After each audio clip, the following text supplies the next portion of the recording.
waktu Tuhan menyediakan. Yes, waktu Tuhan menyediakan. Ayat 13-15 kita baca sekarang. Sesungguhnya waktu akan datang, demikianlah firman Tuhan, bahwa pembajak akan tepat menyusul penuai. Dan pengirik buah anggur penabur benih. Gunung-gunung akan meniriskan anggur baru, dan segala bukit akan kebanjiran. Aku akan memulihkan kembali umatku Israel. Mereka akan membangun kota-kota yang licin tandas dan mendiaminya. Mereka akan menanami kebun-kebun anggur dan minum anggurnya. Mereka akan membuat kebun-kebun buah-buahan dan makan buahnya. Maka aku akan menanam mereka di tanah mereka, dan mereka tidak akan dicabut lagi dari tanah yang telah kuberikan kepada mereka. Firman Tuhan Allahmu. Waktu Tuhan menyediakan.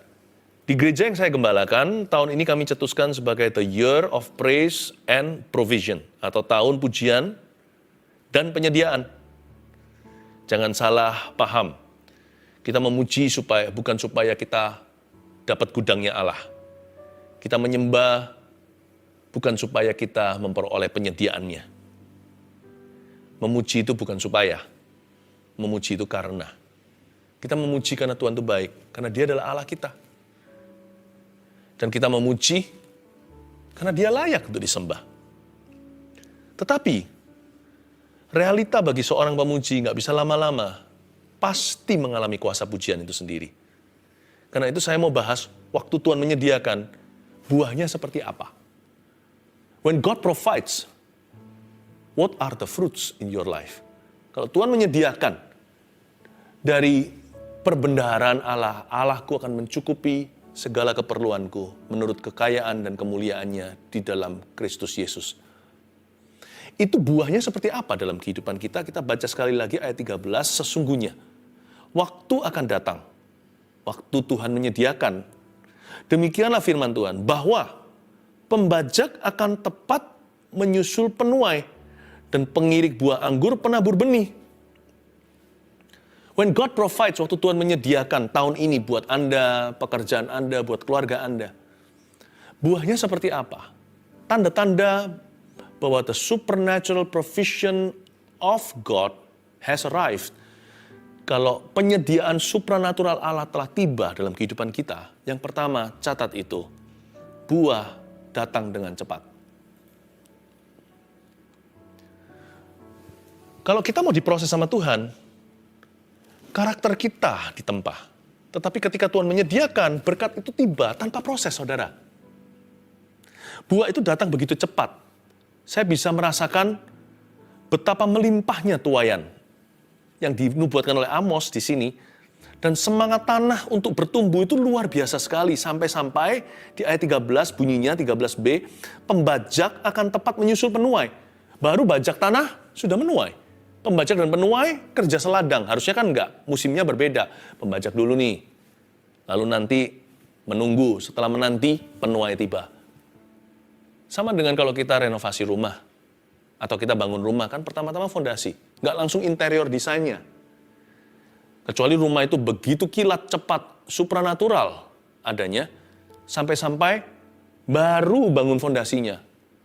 Baru di-tackle, begitulah. Sudah langsung semua jadi. Interior design pun tiba, nggak mungkin kan? Yang namanya pekerjaan kasar dengan pekerjaan alusan di waktu yang sama. Tapi ini, di waktu yang berbarengan, pembajak akan tepat menyusul penuai, pengirik buah anggur, penabur benih. Saking cepatnya balap-balapan, menabur menuai semusiman. Buah datang dengan sangat cepat. Saya anggap ini adalah sebuah nubuat. Tahun ini akan terjadi percepatan itu. Akselerasi yang dari Tuhan. Momentum catching momentum. Suatu momentum, estafet momentum berikutnya. Demikian luar biasa. Bukan kita jadi kecapean, kita jadi tercengang dan berkata, wow, ini kalau bukan Tuhan nggak mungkin bisa. Kok bisa selekas ini terjadinya? Saya tidak ajarkan bahwa kita harus selalu mengarahkan mata kepada apa yang instan. Tetapi kalau berkat itu tiba, persediaan Allah itu bunyinya. Penuai dan pembajak sama-sama susul-susulan. Catat baik-baik, buah datang dengan cepat. Saya nggak tahu gimana akan digenapi dalam hidupmu. Tugas saya hanyalah menyampaikan. Saya biarkan jadi kepanjangan tangan Tuhan, penyambung lidahnya. Pokoknya tangkap hingga merema dalam jiwamu. Buahnya akan cepat sekali tiba. Lekas bertumbuh. Berikutnya, gunung-gunung akan meniriskan anggur baru. Dan segala bukit akan kebanjiran. Wait a minute. Gunung-gunung meniriskan anggur baru, setahu saya. Yang namanya kebun anggur itu di dataran. Bukan di gunung-gunung tinggi, di bukit-bukit bisa dataran tinggi, tetapi bukan lekuk-lekuk begitu. Harus flat tanahnya. Bisa di hawa yang dingin supaya dapat hasil yang maksimal, tapi tetap harus rata. Bukan yang lekuk-lekuk begitu. Gunung-gunung nggak bagus untuk menumbuhkan anggur. Anggur tidak tumbuh di bukit-bukit yang lekuk-lekukannya tidak bisa dijadikan hamparan kebun buah-buahan. Kedua, buah datang dari tempat yang tidak terduga. Grapevines don't grow well on mountains or high hills, but on plains, my friends. Buah kan datang dari tempat yang tidak terduga. Anda kan terkejut. Kok bisa ya ini menghasilkan? Kok bisa ya ini berhasil? Kok bisa ya? Nggak masuk akal. Yang ini nggak saya sangka. Kalau orang itu sih, semua orang tahu. Tapi mana mungkin dari orang ini? Kok bisa? Ini sudah di luar rumus saya. Nggak ada teorinya. Buah datang dari tempat yang tidak terduga. Lalu di sana dikatakan gunung-gunung kan meniriskan anggur baru. Selain gunung-gunung, Anda garis bawahi tadi untuk poin kedua. Poin ketiga terletak pada kata anggur baru. Anggur baru di sini dalam bahasa Inggrisnya adalah the mountains will drip with sweet wine.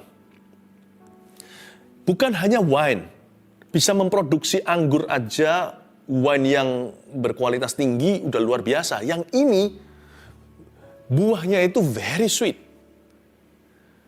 Kita bisa aja menumbuhkan buah asal-asalan, tapi waktu dimakan nggak enak. Bisa aja kita tanam cabai rawit, tapi cabainya nggak pedas. Atau tanam mangga, pohon mangga, mangganya asam. Masam maksudnya, tidak manis. Saya pernah makan dulu, dikasih teman stroberi dari luar negeri. Mungkin karena hawanya dingin kali. Makan itu manis sekali, nggak perlu tambah gula, tambah coklat, segar, gemuk, bulat, manis. Makanya dijual mahal. Yang ini gunung-gunung akan meniriskan anggur baru. Kata anggur baru itu new wine, sweet wine, the best wine. Catat ini yang ketiga. Waktu Tuhan menyediakan buahnya kayak apa? Buah datang dalam kualitas. Saya jadi ingat anggur di Kana. Ketika Yesus mengubah air menjadi anggur di pernikahan itu, mujizat pertama. Anggur yang Tuhan ubah dari air biasa itu sampai di akhir pesta. Orang Yahudi kalau pesta bukan berapa jam kayak kita kondangan. Mereka itu pesta seperti orang India, berhari-hari. Sampai hari terakhir di penghujung minggu, itu anggur tetap manis. Biasanya kalau zaman saya kecil dulu ya, dikasih soda. Kita minum sedikit, wah enak, keras sekali soft drinksnya. Tapi nanti menjelang akhir acara, kok sudah rasanya nggak sama karena dicampur air, kehabisan stok, atau curi kualitas. Ya kan, supaya untuk menghemat materi. Tuhan Yesus nggak seperti itu. Apa yang Tuhan tumbuhkan, tidak ada yang masam. Tuhan hanya menumbuhkan anggur manis, the best of grapes. Dia tidak pernah menumbuhkan buah yang membuat ngilu gigi. Dia tidak pernah menumbuhkan sayur atau menanam sayur-sayuran di kebun hidupan kita yang bukan hanya tidak hijau, tetapi banyak kutunya. Tuhan itu selalu menumbuhkan yang terbaik. Apapun yang dibuahkan, yang berbuah dari hasil persekutuan kita dengan Kristus, itu buahnya the best. Buah yang datang dari Tuhan selalu dalam kualitas tibanya. Seperti anggur di Kana, hingga akhir acara, anggur itu terbaik sampai dipuji sama para tamu yang tidak tahu bahwa itu sebenarnya mujizat Yesus di Kana itu. Mereka berkata, tuan rumah, Anda luar biasa. Anda memperlakukan semua guest seperti VIP. Hingga akhir acara, anggur yang the best yang keluar. Luar biasa sekali. Itulah buah yang dari Tuhan. Kalau Tuhan menyediakan, buahnya pasti berkualiti. Dan berikutnya ada kalimat, dan segala bukit akan kebanjiran. Garis bawahi kata kebanjiran. Yang terakhir, poin terakhir adalah buah datang dalam kuantitas. Pertumbuhan itu dari Kristus loh. Siapa bilang angka tidak perlu? Memang angka bukan segala sesuatu. Jangan sedikit-sedikit lihat scoreboardnya. Kalau main tenis lagi ada perlombaan turnamen gitu, lihat papan skornya terus ya. Nggak menang-menang pertandingannya, bisa di-smash sama lawan. Tentunya kita fokus yang excellent dalam pekerjaan, dalam kerohanian, dalam hubungan. Namun demikian, apa yang dari Tuhan pasti bertumbuh secara jumlah. Makanya ada satu kitab di dalam Perjanjian Lama, dalam 5 kitab pertama Torah, salah satunya namanya Bilangan, Numbers. Roh Kudus loh, yang tulis jumlah orang bertobat saat Pentakosta, 3.000 bukan? Lalu setelah itu jumlah mereka menjadi 5.000, dicatat di situ. Tuhan itu yang mecah-mecah 5 roti 2 ikan, remember? Memberi makan berapa orang? 5.000 laki-laki.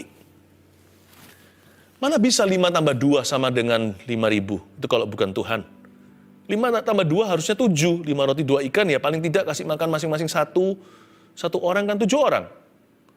Hanya Tuhan yang bisa membuat 5 plus 2 equals 5,000.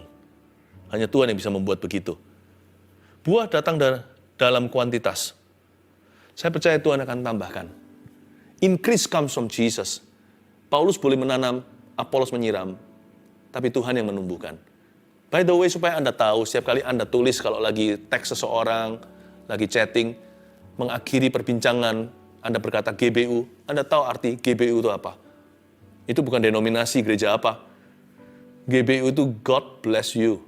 May God bless you, biarkan Allah memberkatimu. Kata bless di situ artinya increase. Dengan kata lain, kalau Anda berkata, may God bless you, Anda sedang mendoakan orang lain untuk di-increase oleh Tuhan. Anda sedang berkata begini, may God increase you. May God increase your business. Biar Tuhan menambahi anakmu jikalau masih menunggu momongan baru. Biar Tuhan menambahkan teritori, menambahkan propertimu. Biar Tuhan menumbuhkan bisnismu. Biar Tuhan menambahkan kemenangan dalam perjalanan rohanimu. Biar Tuhan menambahkan jiwa-jiwa yang Tuhan selamatkan lewat hidupmu. Biar Tuhan semakin memperlebar gedungmu. Biar Tuhan membuat jemaat bertambah. Biar Tuhan membuatmu bertumbuh dalam segala sesuatu. Itu yang disebut buah datang dalam kuantitas. Segala bukit akan kebanjiran. Bukan hanya Tuhan bikin anggur manis, anggur yang terbaik, the best wine atau anggur baru dari gunung-gunung itu, tetapi bukit-bukit itu banjir anggur. Seperti hulu ke hilir dari atas gunung, seperti bak urapan di kepala Harun, kejanggut jubahnya turun itu seperti mengalir ke bawah. Bayangin banjir dari pegunungan, bukan hanya Tuhan kasih 1-2 botol anggur yang terbaik, tapi dibanjirkan sehingga seperti bendungan. You know your God is not small. Allahmu tidak kecil. Allahmu itu besar. Tuhan kasih infinity di balik 5 tambah 2, 5 roti 2 ikan. Tuhan hanya beritahu 5.000 laki-laki supaya tidak ada titik, supaya tidak ada konklusinya. Yang bisa diketahui adalah 5.000 kakak. Tapi Allah terus bertambah. Persediaannya tak terhingga. Our God knows no boundary. Tapi Tuhan tahu bagaimana membatasi kita setiap hari dengan rezeki yang secukupnya. Berikan padaku hari ini makananku yang secukupnya. Hati yang konten, yang mudah puas, hati yang mudah bersyukur, bukanlah hati yang kecil. Malah Tuhan akan tambah-tambahkan. Asal jangan begini ya sama Kristus dalam hidup ini. Menggenggam, punyaku, jangan begitu. Belajar sama Tuhan begini. terjadilah kepadaku sesuai kehendak-Mu. Saya bukan bicara tentang materi, saya bicara tentang apapun. Saya bicara tentang hidup ini jangan begitu orientasinya. Hidup ini harus berserah, tahu siapa sumbernya. Dan biarkan kita hanya menjadi salurannya. Saat teduh ini sudah berapa lama sih? Wahyu tidak pernah berhenti, tidak pernah habis. Penyediaan itu bukan hanya bicara tentang barang atau benda, apalagi uang. Penyediaan itu juga bicara tentang pewahyuan. Kadang-kadang saya cuma berpikir dengan tim yang ada kru di balik layar. Kok nggak habis-habis ya Tuhan itu memberkati umatnya. Baik itu urapan, hikmat, marifat. Ini bukan dari kami. Saya terbatas, saudara. Tapi ketika tanganmu tidak begini, Tuhan salurkan. Anda bisa menjadi saluran, Tuhan alirkan segalanya. Tahun yang baru, miliki perspektif yang baru, paradigma yang diperbaharui. Tuhan kita itu tanpa batas. Allah kita tidak miskin. Allah kita tidak pelit, apalagi kikir. Buah yang datang dari Tuhan akan melimpah ruah. Kalau Tuhan bikin anggur, bikin minuman, itu sampai banjir dari bukit ke bawah. Pialaku penuh melimpah, Mazmur 23. Oh, luar biasa. 1, 2, 3, 4 jangan lupa Anda catat. Saya lanjutkan sedikit lagi, di ayat 14 dan 15 saja. Aku akan memulihkan kembali umatku Israel. Coba coba Anda perhatikan kata aku akan. Aku akan memulihkan kembali umatku Israel, itu pekerjaan Tuhan. Penyediaan Allah adalah pekerjaan Allah. Tidak bisa dibantu oleh kita. Itu bukan dari sisi manusia, tapi dari sisi Dia sumbernya. Tapi Tuhan berniat untuk memberkati hidupmu and increase you. Aku akan memulihkan kembali umatku Israel. Aku akan. Lalu berikutnya ada kalimat sambungan, mereka akan. Setelah aku akan Tuhan, sekarang mereka akan. Ada kerjasama berarti. Mereka akan membangun kota-kota yang licin, tandas, dan mendiaminya. Lalu mereka akan, kedua kali diulang. Pekerjaan yang lain, bukan hanya membangun kota, sekarang menanami kebun-kebun anggur dan minum anggurnya. Lalu diulang lagi ketiga kali. Mereka akan. Pekerjaan berikutnya, membuat kebun-kebun buah-buahan dan makan buahnya. Saya senang sekali melihat di ayat yang ke-14 ini Tuhan kerja sama-sama kita. God will bless your work this year. Allah akan memberkati pekerjaan dan profesi Anda. Tapi jangan lupa, sekalipun pekerjaan itu diberkati, Anda tetap harus kerja. Nggak kerja, nggak usah makan, kata firman Tuhan. The work is blessed, alright, but it is still considered work. Pekerjaan itu diberkati, tetapi tetap tergolong pekerjaan. Bedanya di sini kalau Allah memulihkan. Ada increase activity atau aktivitas yang meningkat. Bedanya, aktivitas yang diberkati oleh Tuhan disertai dengan joy and heaven's energy. Disertai dengan energi dari sorga. Dan disertai dengan sukacita. Pekerjaan itu bukan kutuk, Bapak, Ibu, Saudara. Dari sejak Adam dan Hawa sebelum jatuh dalam dosa di Taman Eden, Adam suruh kerja. Cuman bedanya, nggak ada depresi. Mereka bekerja sama dengan Tuhan. Work is beautiful.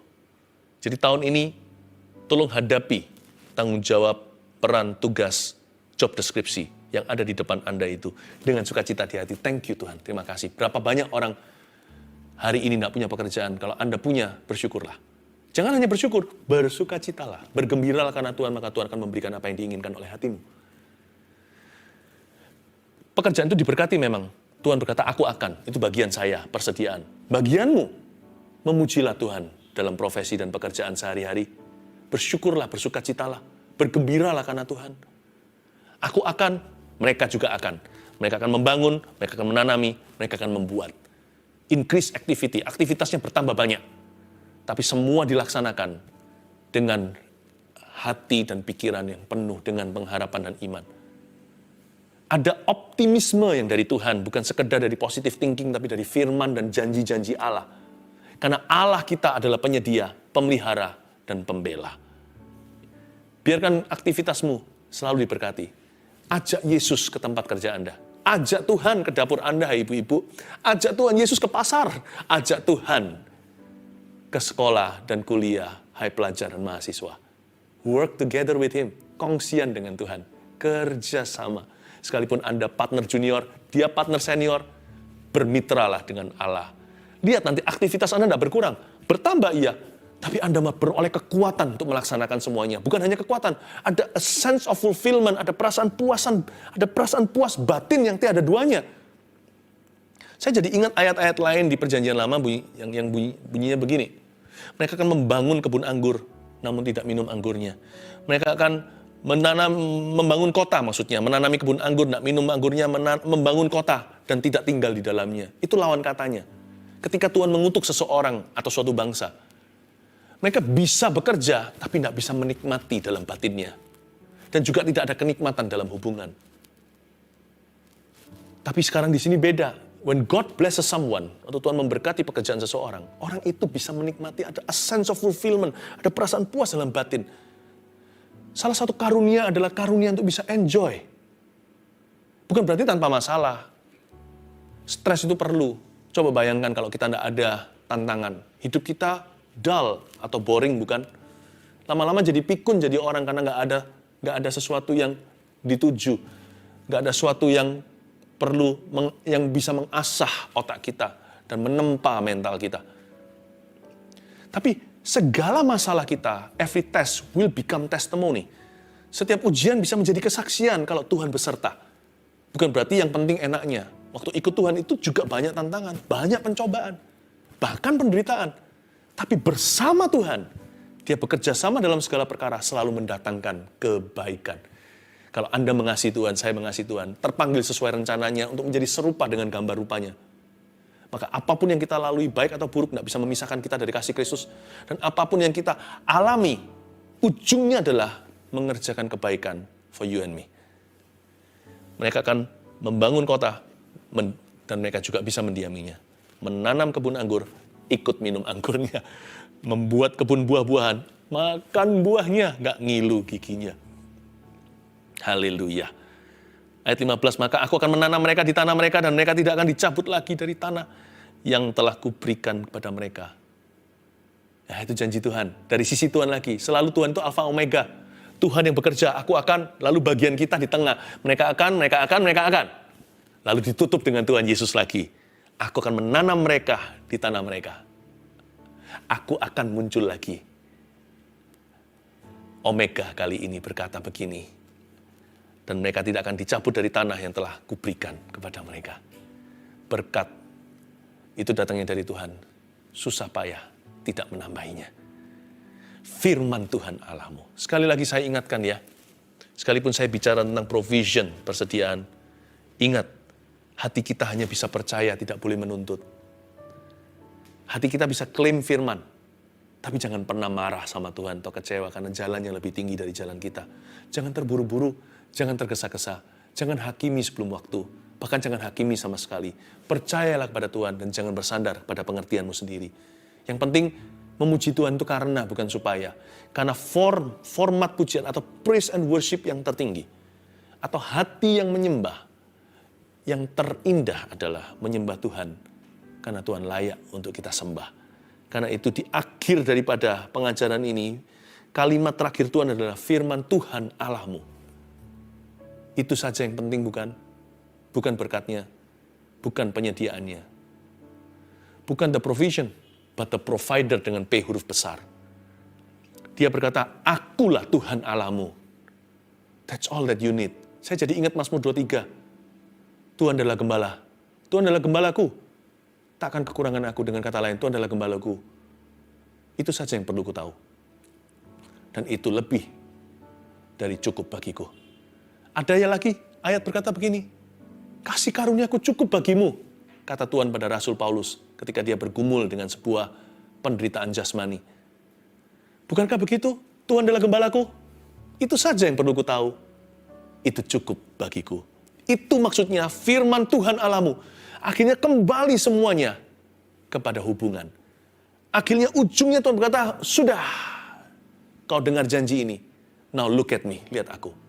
Akulah Tuhan Allahmu. That's ultimate beauty. Itulah keindahan tertinggi. Menyembah dan memuji Tuhan. Sayang sama Tuhan dan cinta. bukan demi memperoleh penyediaannya, tapi karena Dia adalah Tuhan dan Allah kita. Dan ini kabar baiknya. Karena Dia adalah Tuhan Allahmu, Dia pasti akan memeliharamu. Burung pipit di udara, Dia pelihara. Bunga di padang, Dia hiasi. Bagaimana dengan hidup Anda? Bukankah lebih berharga daripada burung pipit yang dijual berapa duit? Hidupmu, Kristus mati baginya. Jangan merasa tertinggal, jangan merasa diabaikan. Anda disayang oleh sorga. Terimalah pemeliharaannya.